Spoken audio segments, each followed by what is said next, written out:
So Well, there you go. well, just to transition, we have a filibuster NATO that is, let's talk about this. We should also talk about immigration reform because this is the week that, at the very least, the Republicans set the stage in the House to kill immigration reform. I think that, and we've talked about this in the past. I mean, there's basically two agendas within the Republican Party. One is a national agenda, and one is an agenda that each specific House representative, Republican House representative, has. And about 90% of them, their whole strategy to win re-election is going to be I am the white candidate, and I am the candidate that hates gays. I am the candidate that thinks that women should be chattel, and I'm also the candidate who thinks that brown people should not be. Or a bit scary, like a brown people NATO. Exactly. They come near me, I freak out. And Yeah, well, interestingly, I know you read that piece by Jonathan Chait in New York Yes. Magazine, which largely true, that they just don't want to legislate. I mean, it well, used just to let be me that tell they wanted people to- what that piece is, just so that because I don't know. Yeah, if the people- key to the piece, that's a great, I should obviously explain it. The key to the piece was that, it used to be the Republicans wanted things their way in recent years. They wanted, they needed more to get out of it, what they wanted out of it, even if it was crappy legislation, but they wanted to pass something. And it was sort of how the House is now, and really, is an institution. There's plenty of them in the Senate, too, but the House is controlled by people that really just have absolutely don't want to legislate. It's more that they gain by blocking things. I'm trying to think who else wrote a piece about this. I think Michael Tomasky might have. Well, I mean, this goes. Legislating has become the positions you take. In other words, it's the same showmanship. There's always been some of this showmanship, but that's the entire thing now. Well, is that you part use of the it is legislative process to just take positions, even if they're ridiculous and aren't going to pass anything. Part of this grew out of, the Tea Party insistence. Like it became, the idea that a bill would be over 100 pages long, or thousands of pages long in that bill. And that became sort of for a while, that's the sort of where I think some of this developed. It was like there became a suspicion to passing any laws, period. That any sort of proactive action by Congress was in and itself, regardless of what the outcome of that law, regardless of what the law said, was bad. And that seems to be, and to a certain extent, this has been there for a long time, right? I mean, the conservatives hate government. This is part of their, and so necessarily it would make sense that they would also hate the process and the idea of lawmaking, and that but there's still I would argue there's an evolution beyond, if you can consider that, maybe devolution is the right word, beyond where they were before. There used to be that they didn't like government controlling things. They wanted the free market to solve things, and so they legislated in a way in their minds that let that happen the most to solve problems. I'll give you three examples. One was the individual mandate on health care, their idea. The second one, earned income tax credit, which was created under Ronald Reagan. And the third one, cap and trade, created for acid rain initially under George H.W. Bush as a market mechanism to help clean up the environment. Those were things that were created by them that they looked at as something that we're not going to do single payer. We're going to do the mandate. We're not going to do a carbon tax. We're going to do cap and trade. We're not going to tax and spend. We're going to give an earned income tax credit. You may disagree with them, and I do disagree with most of that stuff, not the earned income tax credit per se, but at least there were actual positions that they stood for, even the conservatives who hated government. And now they're just a bunch of arsonists. Right. They literally are just trying to burn the place down. They're damaging this country. I would question, honestly, their patriotism at this point. There are people that literally, and it comes out when a hurricane hits and somebody blames it on people that aren't religious enough, like the side of them comes out that just has no, that is based on conspiracy, paranoia, religious fundamentalism, all mixed up in some sort of a stew, racial animus, and the rest. And it's not. There's no solution. It's just I hate this, I hate that, I hate the process. We're blocking it. We're blowing it up. And that's the only another piece that was written in the Atlantic, and I didn't get a chance to finish it. I just found it, was starting to read it before we got on the phone, was by Norm Ornstein, who people may know, who's like the only guy left at the American Enterprise Institute with any independence. And, he used to write these very sort of Washington-esque books about what was wrong with the congressional or the congressional wing in in Washington and whatever. And his last book, he and his partner on it, Thomas Mann, who writes these things too, they finally just came out and they said, it's the Republican Party's fault, which is an ideologically extreme, doesn't accept facts for reality. And for that, he wasn't booked on nearly as many shows as he traditionally was. Well, he just wrote a piece in the Atlantic, and he, saying that there are 5 Republican parties. Agree with it or disagree with it. The House Republican Party, the Senate, the presidential, and then a Southern Republican Party, and a Northern one. And basically, his argument is that disproportionately the power now lies in the House Republican Party and the Southern Republican Party, that have no interest in finding solutions, that have a cultural history of rejecting government, of rejecting, any sort of forward-moving process. And as we know, from a time of about 150 years ago, when they don't get what they want, they're kind of willing to just throw the ball down and walk away. And you see that influencing almost everything they do right now. Yeah, that's fascinating, and I mean, I think that point is well taken. Essentially, the crazies, and I hate to pat myself on the back, but the book that Stephen Sherrill and I wrote in 2006 was essentially like the fringe of the party is now taking over the party, and that's basically what's happened. And we're not talking about anything particularly profound here, particularly to this audience. They're aware of it, but the question is now we're starting to see at least maybe some indication that some element of the Democratic Party is at least planning to do something to respond to this reality. I mean, clearly President Obama did not respond to this reality early enough.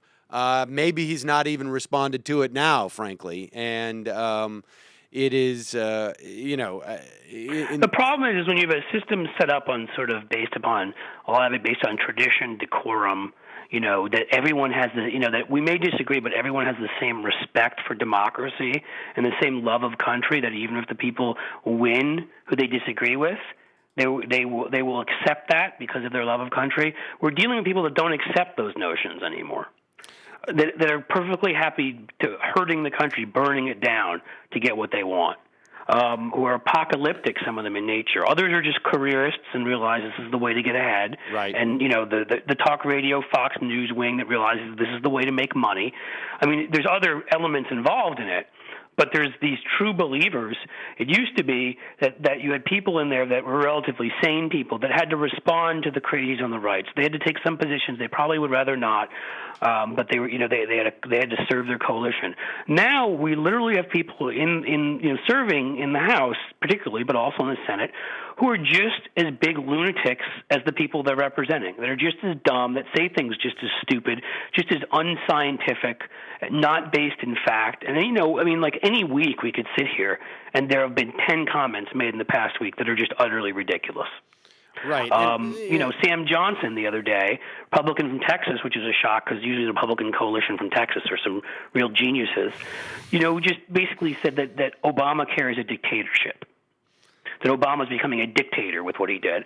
And at some point you just want to sit there and be like, look, Dick, this was passed through our democracy. This guy was reelected after that. You've tried to repeal this thing 37 times now. Stop. How is that a dictatorship? And right. I mean, the irony is, of course, that I don't know if he's trying to just appeal to the lunatics that he serves, or he is one of them, or likely both. Right. I mean, at some point, it really doesn't matter. But I think to a certain extent, the more and more of that House caucus are, in fact, those people. I mean, that I think is quite clear. Not only are they beholden to a base that they have sort of like one sort of honed steel, I guess, by breaking it down and building it back up again, have they created sort of this pure, uncut version of insanity as their base that they have to play to? I think a lot of them are actually those same people. I mean, I think a lot of them genuinely believe it. I also happen to think that the percentage of those people who are not in some way Christian fundamentalists, I think has got to be pretty low. I mean, I think, that's the thing that I think sort of gets lost in this. All of this is sort of, they have a fundamentalist worldview, and Well, what do you say when somebody argues with you and says, their argument, which this was an actual argument used by a Republican congressman, who said basically when you're arguing over global warming and us being flooded, saying that that's not going to happen because God said in the Bible after what he did to Noah that he would never flood us again. So what you're saying has no basis in fact because God promised us that. I mean, how do you respond to crap like that? I mean, the bottom line is an elected freaking congressman. Yeah, the bottom line is we've got zealots, and you need to fight zealotry with not necessarily zealotry, but you need to fight it. I mean, that's the thing, and we have seen just far too much capitulation. Now, I want to make something. And that's where we started this. I'll just say in 2 seconds because we went off on this thing, but that's where we started this conversation, which is, that in a society where we're a democracy where you're basing a lot of stuff, you can't. Some of it's based on law, but a lot of it's tradition, decorum, respect, whatever. When one side starts to repeatedly ignore the rules, how the other side handles it is key because that's how dictatorships rise. Right, and I want to make something clear because I know that I want to make something absolutely clear. This is not to say that there aren't a large percentage of Democrats who take advantage of this situation and use the Republicans as cover to push particularly to push policies that are particularly favorable to particularly the wealthy in this country. And they tend to fall in the careerist part of that. Well, I mean, there's a few legitimately crazy ones, but I think most of them, they're doing it for the next lobbying job when they're done. But my point is that there's also just sort of, the wealthy have captured Congress on both sides of the aisle. But when we talk about appointing justices, and judges, when we talk about putting heads at the EPA or the NLRB or the Consumer Financial Protection Bureau, when we talk about, I mean, this is, because I want to transition into this filibuster fight. I mean, this is sort of just simply the basic functioning of government. We can't have in some respects, we are prevented from having the populist argument that needs to happen in this country because we also have people who have just driven government off the rails and prevented, at least from a legislative perspective, not in a broader context. So, well, we're in sort of I don't want to call it uncharted territory because we were probably there pre-Civil War too, and at certain other points in our history. But that is slightly before my time. I'm sorry? That is slightly before my time.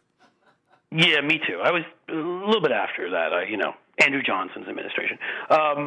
The thing is, but I mean, when you look at it, when you analyze history, when you look at everything, there were states, right, where, I mean, look at if when we're looking at the NSA stuff right now and what our intelligence apparatus has done, for example, if people either were alive or I was only a few years old, so read history, you may have looked up and learned about the Church Committee back in the 70s that looked at after Watergate and after what came out about some of the things the CIA was doing and trying to assassinate leaders abroad and actually did, looked into a lot of what had happened. COINTELPRO I'm sorry? COINTELPRO, et cetera, the domestic spying. And look into, and they try to, that was led by Frank Church, who is a liberal from Idaho. Now, are you going to imagine somebody liberal getting elected from Idaho these days? Talk radio, our culture, everything else has so polarized it that right now states that are rural and white, you can assume that you're going to get at the very least 30 lunatic Republican senators in any Senate. Because pretty much it's impossible to get, out of Alabama, out of, Idaho, Wyoming, Utah, Oklahoma. I mean, we can go on and count them, but there's enough states so that if you need to reach a 60-vote threshold to get anywhere, you've got so little wiggle room because you immediately start off with 30 people that wouldn't vote for anything you did. Right. Right. And now we have, I mean, this level of obstruction has just been, I mean, it's been relentless. And yesterday, Reid met with the Democratic caucus, and look, we've been down this road before, so I have a grain of salt. It feels like a broken record replaying itself. In fact. I've got my salt lick right next to me. Wait, is Harry Reid threatening to do something about the obstruction again? Will there be another handshake deal? Because Mitch Mcconnell has proven himself trustworthy over the last 20, 25 years on so many occasions. I would just shake his hand because I think you can trust that.